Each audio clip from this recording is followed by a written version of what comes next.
good evening, and welcome to Liviana's live stream. I'm just testing this out, so if you can see my avatar and my name there in the actual stream, please let me know. If you can hear me, let me know. Obviously, if you can't hear me, you can't let me know anything, but maybe if you see the avatar and the name, you will know that I'm supposedly talking anyway, and can let me know that you can't hear me. Let me see what happens whenever I stop talking. I think it might cause my avatar and name to disappear, although I did set it so that it would show me even when I wasn't speaking. I don't know how that's going to work.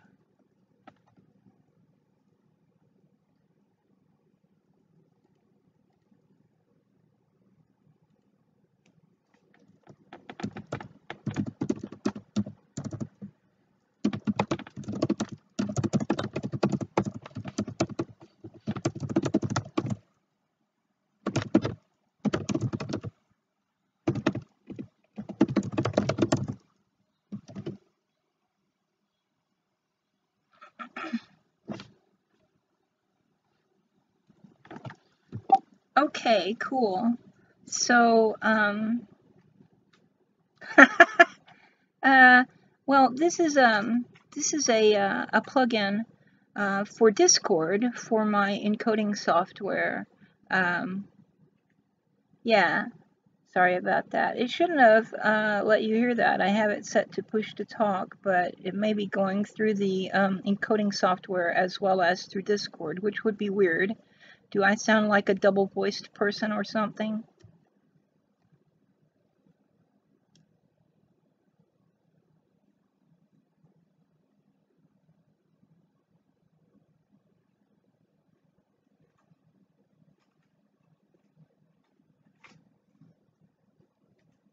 Okay, can you hear me now?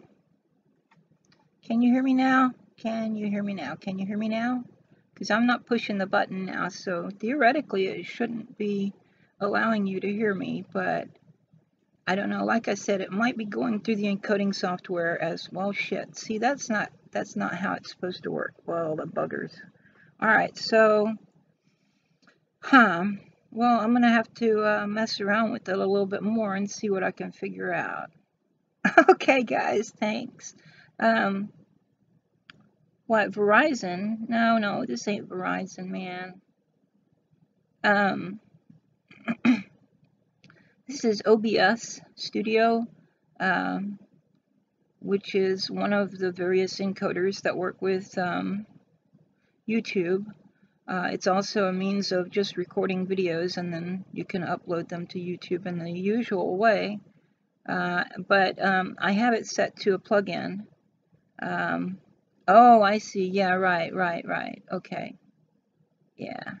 Can you hear me now? Didn't that guy like leave Verizon and go to T-Mobile or something? Oh, it was Sprint. Okay. Yeah. Okay. All right. So yeah, this is an OBS plugin for Discord. So I had to set up a new Discord server and use the voice channel in there to do this. So I'm planning on having a guy on to do an interview on Saturday morning, U.S. Central Time, of course, so it will be before noon on Saturday. He's in the UK, so I have to work with his time as well as my own. And I'm going to interview him about the book that he just recently had published. Oh, really? Huh. Well, so he had this book published. It's currently available only in ebook form, but the hard copy is coming out in supposedly September, although he's already mailed me my copy. I haven't gotten it yet. He said it'd be about 2 more weeks or so, 2 to 3 weeks. But anyway, I'm going to have him on Saturday, tentatively. I mean, if everything goes according to plan, he should be here Saturday morning, and I will be talking with him about his book and maybe a little bit of political and economic and social issue discussion. So if you guys want to be awake at that time, I know I'm asking a lot. But yeah, you might want to come and check it out. It's James Desborough, also known as Grimmachu or Grim Jim. Jim Desborough wrote the book Inside Gamergate, A Social History of the Gamer Revolt. And he's also written several other things. He's a games developer and an author. He wrote, for example, some of the Slayer's Guides. I have one of his books here, The Slayer's Guide to Female Gamers, which is, you know, a tongue-in-cheek kind of thing. It's pretty funny. But yeah, I do have the ebook of Inside Gamergate already, and the hard copy is on the way. So anyway, I'm going to be talking with him Saturday morning if you want to come and check it out, or, you know, it'll be a live stream then, and then after that you can always watch it when it's not live if you want. But anyway, no, there are no dinosaurs in it, I don't think. I mean, I've not read the entire thing yet. It's about 215 pages or something. So I haven't read the whole thing yet. I've only had it a short while, and I've had computer trouble, so I've only been looking at it on my smartphone. But it looks very interesting so far. He tries to put the Gamergate scandal into the wider context of other scandals like the Satanic Panic of the 80s and all the, you know, the stuff about how Dungeons and Dragons will turn your kids into witches and they'll be worshiping the devil, and, you know, rock and roll music is is satanic and you'll all be on drugs and, yeah, stuff like that. But he puts it into that wider social historical context. I don't think he went back to the 1920s and 30s jazz thing where the same kind of so-called guardians of decency were saying almost exactly the same things about jazz back then that they started saying about rock music in the 70s and 80s. Yeah, yeah. Yeah. You kids today and your music and your hair. So yeah, I would have liked to have seen him talk about jazz too, but he may not have been aware of that. I will bring that up in the interview on Saturday. What would be a Dee Snider moment for Gamergate, Kodachi?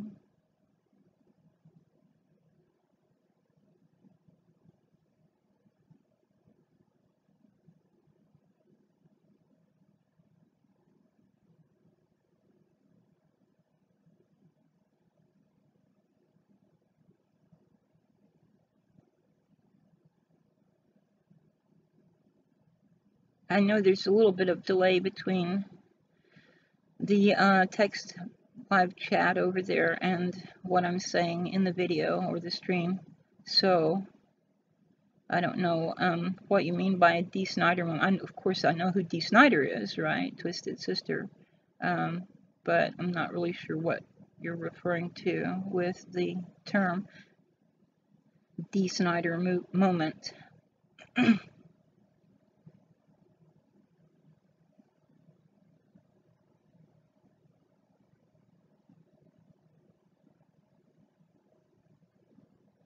Uh-huh.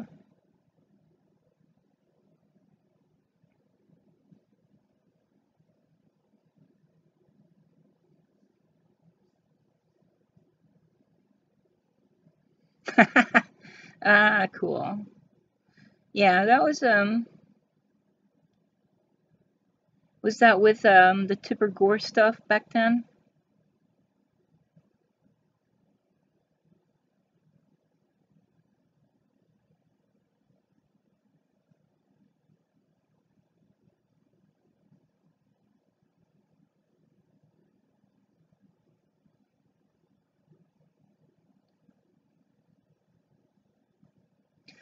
Anyway, I'm going to try to have some other people on here. I've got some people, some of my homies from Google Plus, who I will have on. I had planned to do it a week or two ago, but that's about the time my computer started pooping itself, and so I had to postpone it.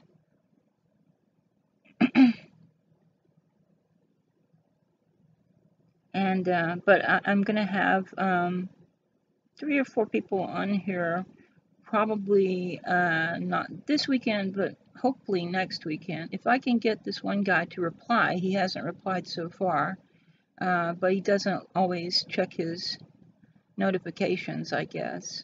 But there are, I guess, well, I guess we'll all be Green Party people. So if you want to hear some of us talk about that. Yeah, we'll be doing some Romulan history and culture discussions eventually, probably. I don't know about Romulans Gone Wild, and I don't actually ever use the camera whenever I do videos or streams because I don't want people thinking I can't keep house, because I'm still in my parents' house trying to get it cleaned up and cleaned out, and it's not either one at the moment. So yeah, I don't want people seeing the wreck that it is and thinking that I'm a poor housekeeper. But yeah, so I'm gonna have those people on. I'm gonna have Jim on this weekend, hopefully, if everything goes according to plan. And then perhaps in the future I will have some other people on. I'd like to get Nicholas Goroff on here. Yeah, that won't really work either. And this is a very small house, Brian. It's like basically 2 rooms of this part of that. This is the new wing of the house. And the old wing is basically full of junk. It's just used for storage for forever, for years and years now. They would buy stuff. When we moved here from Texas, we brought a bunch of junk with us, and we didn't have room for it everywhere, so a lot of it wound up in the old part of this house. And then, of course, my parents, for 35 years after we moved here, continued to accumulate stuff and hoard it, and still didn't have room for stuff, and would put it, you know, over there, using it as a storage building, basically. So this house, this part, the new wing of the house, has a main room, which is a combination living room, kitchen, maybe dining room if that colossal 1970s era stereo weren't taking up room where you could put a kitchen table or whatever. And it has a bedroom and it has a bathroom, and that's it. And then there is a conservatory, or oh, there are other names for it, but I always call it conservatory, between this wing and the original part of the house, which is also filled up with stuff. You know, so I mean, I have this amazing bunch of junk to go through and pick out what is garbage and what I might like to keep for myself, and things that, you know, my sisters and brother might like, or my nieces or nephews, or, you know, whomever in the family might like to have some, you know, mementos or whatever. And then I still have to find another of Mom's quilts. She wanted me, she actually wrote a will out for me to be the executrix and distribute the things that she wanted distributed to various people. But one of my nephews is owed a quilt according to the will, so I have to find one of the quilts that Mom made and give to him. And then, of course, there may be some stuff that I can sell and, you know, whatever. But there's like 35 years worth of stuff accumulated since we moved here, and then all the crap we brought with us from Texas on top of that, so, or more likely under that. So there's a lot of stuff still to go through. But yeah, the room I'm in is very small, and there's not really a place to put any kind of a backdrop cloth or anything, unfortunately. Now, if I were up in my own house, it's a much larger structure, and I have all kinds of room there, but I'm going to have some work done to it before I move back in too. And then, of course, I'll be selling this place and working on getting everything there boxed up and packed and ready to go. so that I can sell it and move back up to the Pacific Northwest where my heart is, right? All right, guys, thanks for coming and helping me test this, and hopefully I'll see you guys on Saturday. Hopefully this will all go according to plan, and Jim will be here, and I'll be able to do it. Anyway, I'm gonna end the stream now, and I'll end it with my customary benediction, which is, have fun, but stay safe.